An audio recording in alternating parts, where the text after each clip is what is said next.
Kirish yo'riqnomasidan o'tib zavod hududiga ham kirib oldik. Ichkarida sizni nimalar kutayotganini bilasizmi? Siz ishchi xodim bo'lsangiz, mana shu yo'lakdan o'z ish joyingizga yetib olasiz. Agar zavodimizda mehmon bo'lsangiz, sizni kaska hamda gazdan himoyalovchi vositalar kutmoqda. Kaska xavfli ishlab chiqarish obyektlari, qurilish hududlarida boshni himoyalash uchun kiyiladigan himoya vositasi hisoblanadi.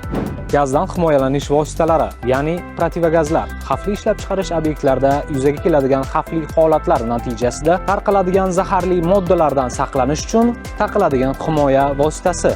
Himoya vositalari to'g'risidagi to'liq ma'lumot sizga kirish yo'riqnomasida mutaxassislar tomonidan beriladi.